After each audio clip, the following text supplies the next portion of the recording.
우리 옆에 계신 분들 앞뒤 또 돌아보시면 인사를 충분히 나누겠습니다. 특별히 명절로 이렇게 오랜만에 방문하신 분들도 많은데요. 예, 인사 충분히 나누십시오.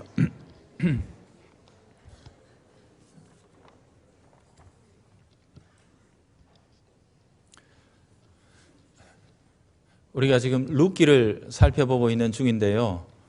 오늘 명절 주일이라 많은 분들이 출타를 하시고 또 외부에서 가족들을 이렇게 찾아오신 분들도 많아서 중간에 연결고리를 모르면 뜬금없을까 해서 오늘은 새로운 본문으로 우리가 주시는 은혜를 나누겠습니다. 그 중에서도 잘 아는 본문을 다루어야 이해가 쉬워서 창세기 22장을 이렇게 선택했습니다. 창세기 22장에 이삭의 나이가 어느 정도 됐을까? 대부분의 학자들이 약 15세 전후 정도로 생각을 하지요. 100세에 이 이삭을 낳았기 때문에 그렇다면 아브라함의 나이 역시도 약 115세 전후, 아무리 많아도 120세는 안 됐을 것이다, 이렇게 되는 거죠. 75세에 가나안 땅으로 길을 떠난 것이니까 그간에 약 40여 년 정도 세월이 흐른 셈입니다. 참 파란만장한 일들이 일어났죠. 가나안 땅에 오자마자 세기적인 기근을 만나가지고 애국으로 피난을 갔고, 거기 가서 아내를 뺏겼다가 다시 찾고, 또 조금 지나 아들처럼 여겼던 조카 롯과 아주 가슴 아픈 이별을 해야 했습니다. 그런데 이 조카 때문에 또 본의 아니게 큰 나라들의 전쟁에 휘말려가지고 목숨을 걸고 싸우기도 했고, 이기고 돌아와서는 소돔 왕이 건네는 이 세속적인 유혹의 잔도 물리쳐야 했던 거죠.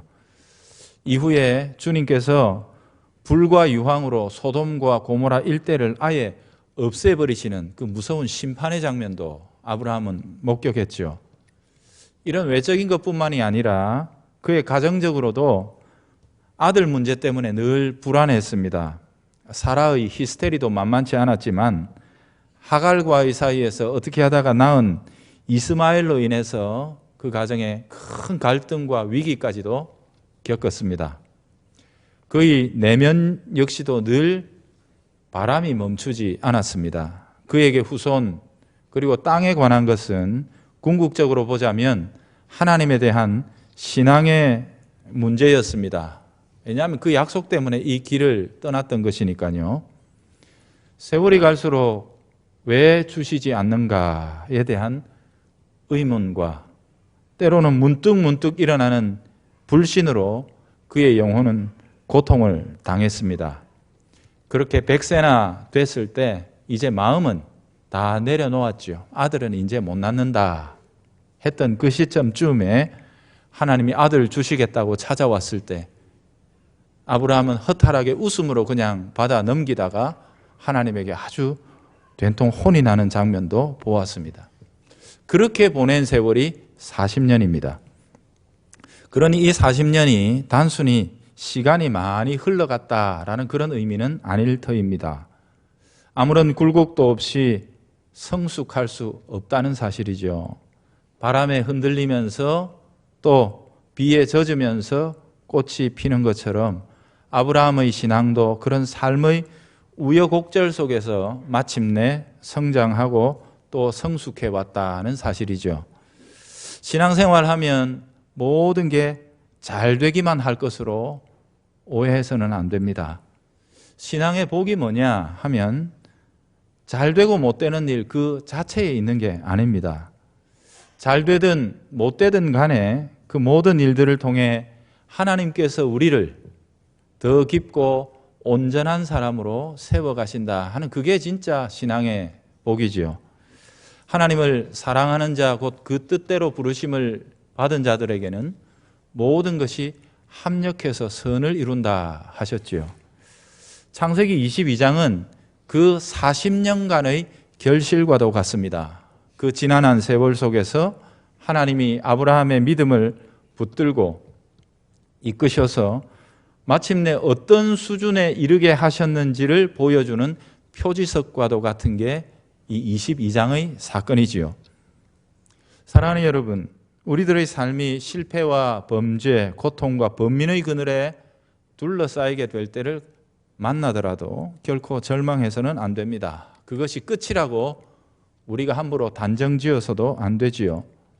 아주 특별했던 하나님의 사람 다윗마저도 자신의 인생을 돌아보며 노래할 때 때로는 사망의 음침한 골짜기를 지나야 한 때도 있었다라고 고백하고 있지 않습니까?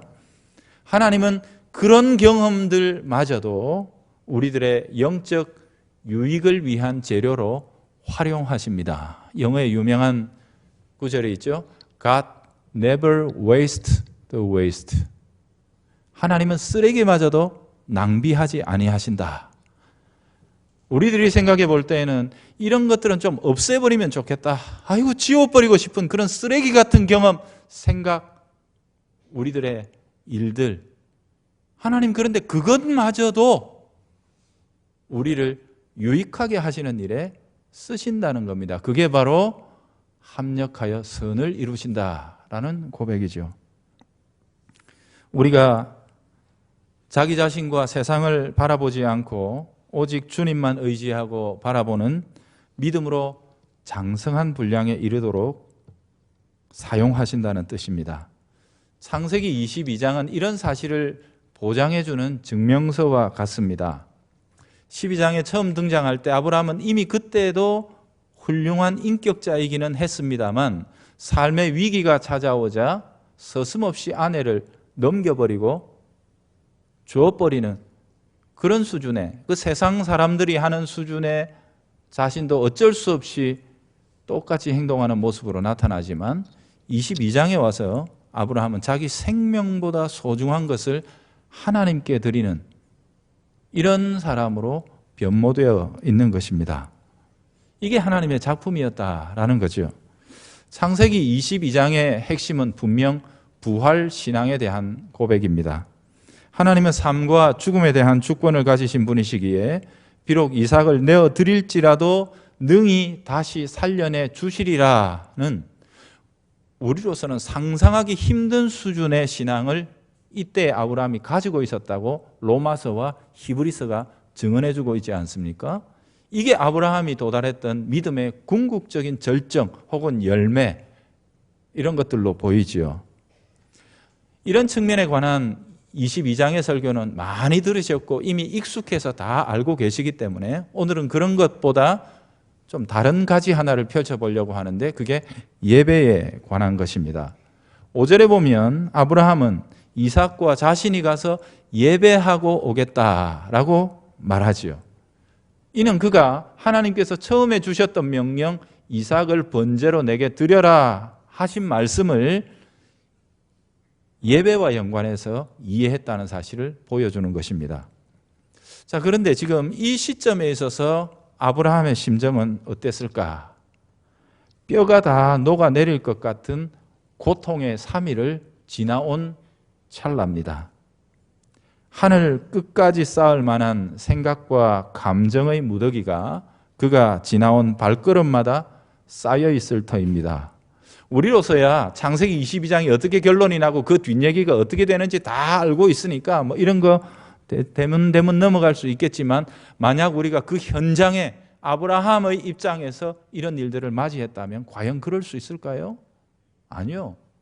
어떤 아버지가 도대체 그럴 수 있단 말입니까? 자기 손으로 아들을 잡으러 가는 그 사흘길을 어떻게 아버지가 그러려니 하면서 걸어갈 수 있단 말입니까?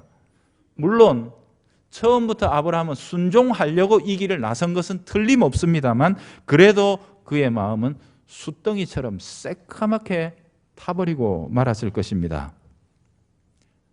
아들 이삭으로서야 모리아산에 비로소 도착해서 그 위에 올라가서 죽음이라는 사실을 비로소 한번 생각해 보았을지 몰라도 아버지는 이미 사흘 전부터 죽었습니다. 아들을 데리고 한 걸음 한 걸음 내디딜 때마다 아버지의 마음은 죽음의 골짜기를 걸어가고 있었던 거죠.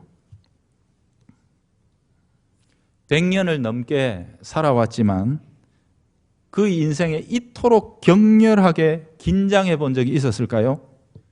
이처럼 어떤 한 가지 생각에 답을 찾기 위해 몰두해 본 적이 있었을까요?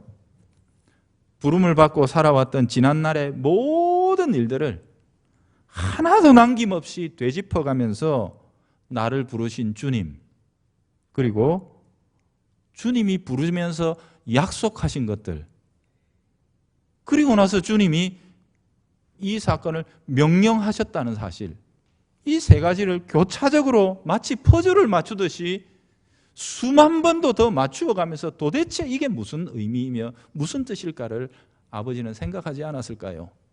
아마 사흘 동안 단 한순간도 쉬지 못하고 잠자지 못하고 수억만 번을 더 이 교차점 사이에서 나를 부르신 주님과 그분이 약속하신 것과 그 약속의 보증인 아들을 죽이라고 하시는 이 사이에 풀리지 않는 이것들을 어떻게 맞추어 나갈 수 있는지, 자신이 경험해왔던 40년의 모든 페이지 하나하나를 다 넘겨가면서 답을 찾기 위해 고뇌했을 것입니다.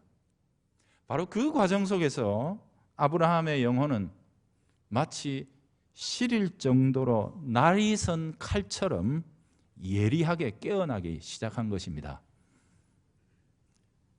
그의 영이 깨어날수록 결론은 더 분명하게 다가왔습니다. 그게 바로 5절의 표현이죠. 하나님을 예배하고 오겠다라는 것. 예배라는 말에는 아주 다양한 의미를 담을 수 있습니다. 우리 교회는 예배를 언약의 주님과 나누는 교제라는 아주 단순한 말로 크게 이렇게 이해하고 있는 게 기본입니다만, 그럼에도 그 예배라는 단어 속에는 굉장히 풍성한 많은 이야기들을 써나갈 수가 있는데, 오늘 이 아브라함의 이야기를 기초로 저는 예배란 가치에 대한 고백이다라고 이렇게 말씀드릴 수 있겠습니다. 영어로 예배를 worship이라고 이렇게 말을 합니다. 이 말은 worth라는 가치라는 단어와 뒤에 명사를 만드는 꼬리 ship, 그죠? 이 말을 붙여놓은 거죠. 그래서 예를 들자면 friend, 친구라는 단어 뒤에 ship을 붙여 friendship 하면 친구 사이에 존재하는 그 무엇, 뭐죠? 우정이라는 의미를 담아내듯이 가치라는 단어에 그 꼬리를 붙여서 이 가치들의 체계, 가치의 우선순위 정하기, 이런 의미로 이해할 수 있습니다. 예배는 예배자의 마음속에 있는 가치를 드러냅니다. 내게 가장 소중한 것이 무엇인지를 표출해내는 출구와도 같죠. 여러분 지금 보세요. 아브라함의 삶에서 가장 귀한 것, 하나님과 경쟁할 수 있는 것, 곧 우상이 될 만한 요소가 있다면 무엇일까요? 바로 아들입니다. 그냥 아들도 귀한데 100세에 난 아들입니다. 오죽하겠습니까? 예전에 제가 이런 말을 들은 적이 있다는 걸 몇 번 말씀을 드렸는데요. 우리나라에서 성도들 신앙교육 제일 잘 시킨다라고 자타가 공인하던 교회 목사님 얘기입니다. 아주 말씀의 카리스마도 있고 인격이 잘 구비된 분이라서 교인들이 목사님 얼굴만 봐도 경건해진다 뭐 그랬던 그런 분이에요. 그분이 이렇게 고백을 했어요. 우리 교인들 아마 제가 죽으라고 하면 죽는 신용도 할 겁니다. 돈이 필요하다고 하면 얼마든지 가져와서 헌신할 분들입니다. 그런데 제 리더십이 그들에게 통하지 않는 딱 하나의 예외가 있습니다. 그게 뭐냐 하면 자녀 문제라는 거예요. 그 교회가 참고로 강남 8학군에 있던 교회입니다. 자기 자녀의 일 간섭하면 무슨 말을 해도 어떤 성경 구절을 갖다 대도 외면하고 싸늘하게 등을 돌린다는 거예요. 자기 생각하고 다르면.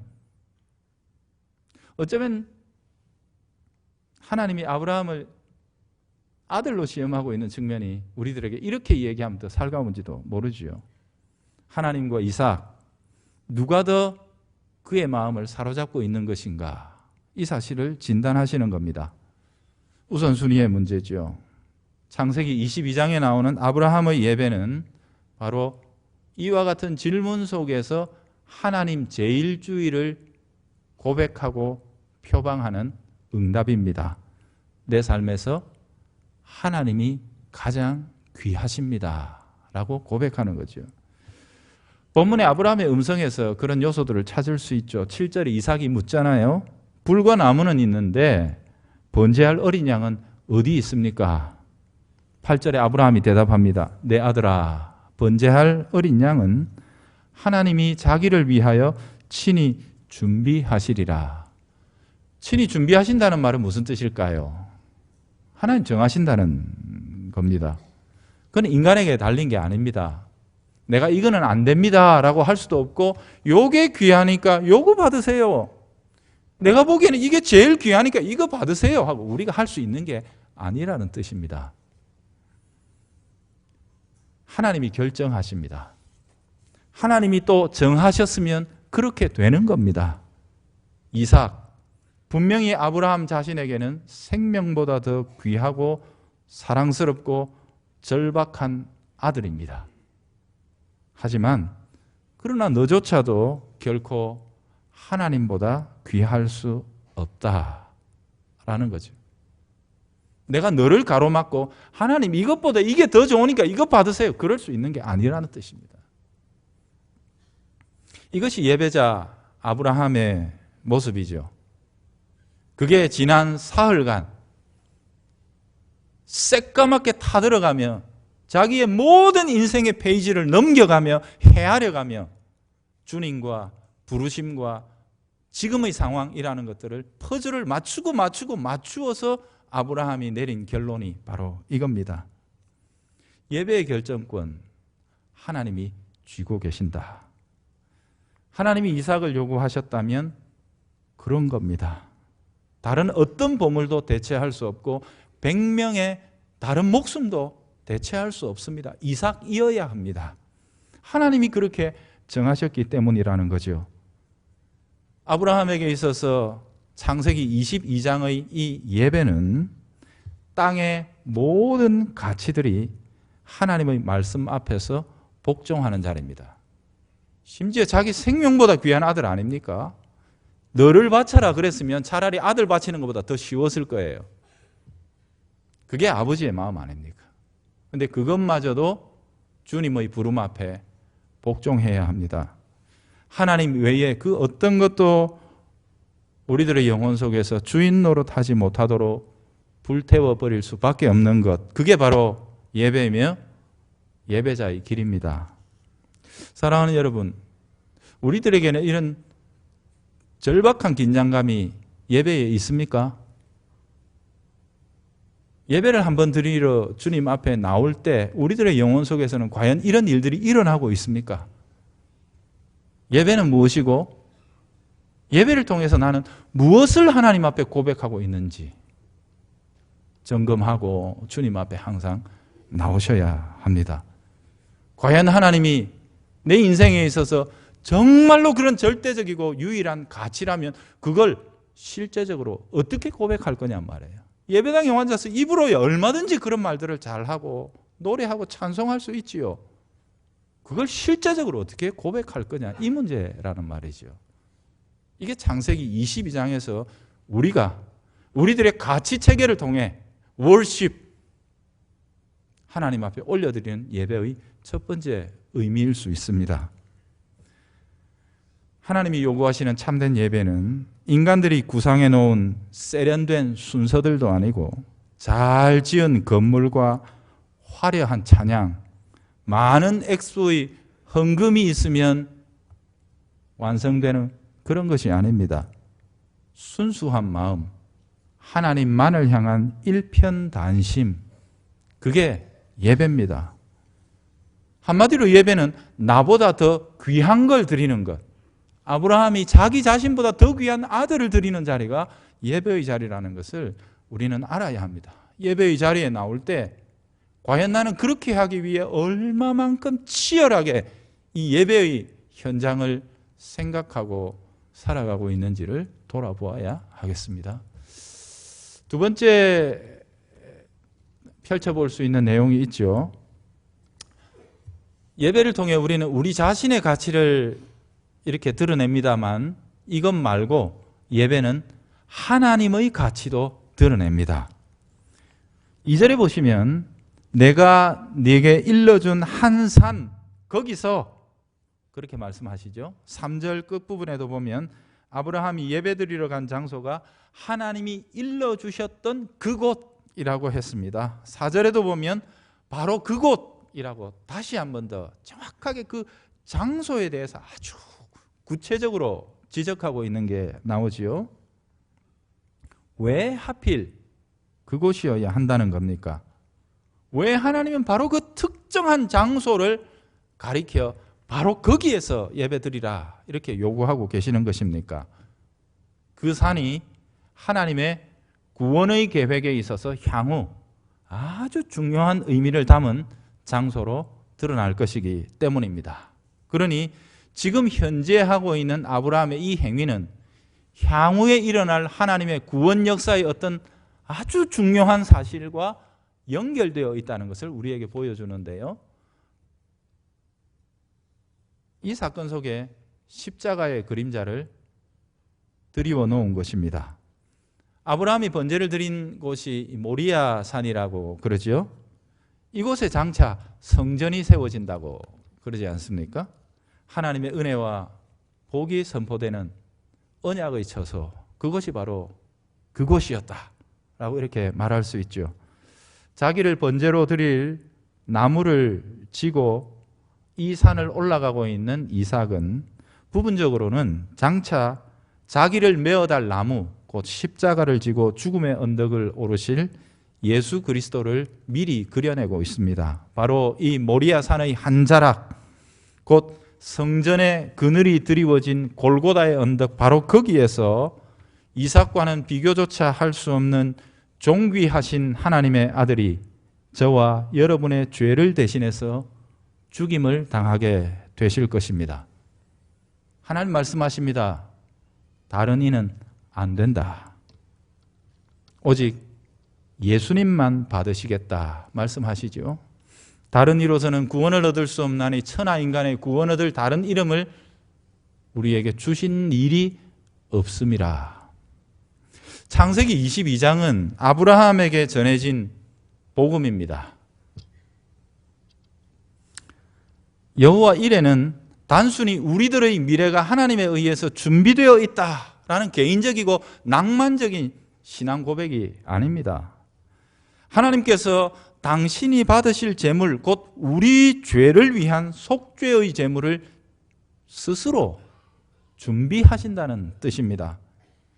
여호와 이레라고 그 산에서 고백했던 아브라함의 찬송은 이삭을 살리기 위해 대속물을 준비하신 하나님을 높여 부른 것입니다. 아울러 자기 아들을 아끼지 아니하시고 우리를 위해 내어 주실 하나님의 사랑을 예고하며 찬양한 것이기도 합니다. 그 사흘간의 고뇌 속에서 아브라함이 이 산에서 내가 할 것은 내가 내 생명보다 귀한 아들을 올려드린다 하는 예배자의 헌신 이전에 내 아들과는 비교할 수 없는 존귀하신 하나님의 아들을 우리에게 주신다는 사실을 아브라함이 본 것입니다. 바로 그 주시는 분, 그 아들 안에서 우리는 죽음을 이기고 영원한 생멸, 곧 부활에 이른다는 사실을 아브라함은 보았던 거죠. 이게 바로 로마서와 히브리서가 증언하고 있는 부활신앙이지요. 아브라함에게 있었던 부활신앙이죠. 우린 여기서 예배의 퍼즐이 제대로 맞추어지는 것을 보게 됩니다. 여러분, 예배는 내가 내 생명보다 귀한 것을 드리는 영웅적인 헌신의 자리라고 우리는 쉽게 생각하지만 아브라함은 그렇지 않다라고 말합니다. 그 일이 일어날 수 있는 배경, 힘, 근원, 그게 어디에서 오느냐? 내 아들 이삭과는 비교조차 할 수 없는 존귀하신 하나님의 아들을 하나님이 그분을 먼저 보내어 주실 것임을 아브라함은 믿음의 눈으로 본 것입니다. 예수님은 아브라함이 믿음으로 내 때 볼 것을 보고 기뻐했다라고 말씀하셨죠. 아브라함은 존귀하신 하나님의 아들을 우리에게 주실 것 생각하고 그분 안에서 죽음을 이기는 영원한 부활 생명을 우리에게 주시는 하나님을 생각하며 기꺼이 그 아들을 하나님께 되돌려드리면서, 되돌려드리면 이 생명보다 더 복된 생명으로 주실 것이라는 사실을 믿었다는 것입니다. 예배는 무엇입니까? 인간의 헌신 이전에 인간을 향한 하나님의 헌신입니다. 그래서 우리는 예배 드릴 때마다 제일 먼저 고백하는 게 뭡니까? 인도자의 입술을 통해서 하나님이 먼저 우리를 불러주셨습니다. 생명과 복을 주신 하나님이 오늘도 그 복 가운데 살아가는 우리를 다시 이 자리로 초청해 주셨습니다. 라고 고백하는 겁니다. 나의 도움은 천지를 지으신 여호와의 이름에 있도다. 우리는 이미 예배하며 감사하며 하나님 앞에 나가는 것이죠. 마음과 마음이 통하는 자리, 모두를 주셨기에 또 모두를 드릴 수 있는 영과 영이 소통하는 자리가 바로 예배의 자리입니다. 나를 그토록 귀하게 여기신 하나님 앞에 나 또한 이 땅의 모든 것들의 가치를 복종시켜 하나님만을 최고의 가치로 알고 우리에게 주신 하나님의 최고의 가치신 예수 그리스도를 받아 그분을 힘입고 그분을 먹고 마시며 그분을 이 땅 가운데 표출하며 살아가는, 그리고 그곳에서 얻은 열매를 하나님 앞에 되돌려드리는, 그것이 참된 예배라는 사실을 보는 것입니다. 예배는 신앙의 핵심 가치입니다. 모든 신앙의 행위는 예배를 통해 자기 자신을 주시는 하나님을 힘입어야만 가능합니다. 내게는 하나님을 기쁘시게 하거나 하나님의 의를 만족시켜 드릴 만한 아무런 자원도 미천도 없습니다. 하나님이 먼저 주십니다. 하나님이 그 가치를, 그 의를 우리에게 먼저 주심으로 그 의를 힘입어 살아가며 그 의를 통해 맺은 열매를 주님 앞에 되돌려 드리는 거지요. 그게 우리들의 예배입니다. 그저 60분 쇼, 일주일에 한 번씩 60분 쇼의 방청객이 되기 위해 이 자리에 나오셨다면 생각을 바꾸셔야 합니다. 주님은 말씀하시죠. 아버지께서는 영과 진리로 예배하는 자들을 찾으신다. 아버지는 예배자를 찾으신다. 아버지 자신이 모든 고귀한 가장 소중한 가치를 우리에게 먼저 주셨던 것처럼 우리 역시도 그분이 가장 소중하다고 고백하는 자들을 찾으신다라고 말씀하셨습니다. 주님 외에 우리의 삶과 영혼의 주인 노릇하기 원하는 것들을 꺾고 제단의 불로 태워버리며 하나씩 둘씩 세상의 가치들을 그리스도에게 복종시켜 나가는 것, 그것이 우리들의 예배입니다. 오늘 사랑하는 우리 대흥교회 교우들, 그리고 또 오랜만에 명절을 찾아오신 사랑하는 우리 가족들, 우리 각자가 부름받은 교회에서, 우리 각자가 부름받은 삶의 자리에서 아브라함의 사흘과 같은 치열하고 불타는 영적 고뇌가 항상 있기를 바랍니다. 주일날마다 60분 쇼 방청객 하러 나오는 걸음이 아니라 바로 이 자리에 나오기 위해 우리들의 유기를 그 치열한 생각의 소용돌이 속에 그 절박한 삶의 퍼즐들을 끼워 맞추며 어떤 사람으로, 어떤 예배자로 주님 앞에 나갈 것인지를 고민하며 살아가는 우리 모든 주님의 백성들 되기를 바랍니다. 주 예수님, 내가 주인 삼은 모든 것 내려놓고 내 주인 되신 주님 앞에 나가 고백하며 찬송하며 매일매일을 주께 예배하며 살아가는 저희들 되게 하여 주옵소서. 예수님의 이름으로 기도합니다. 아멘.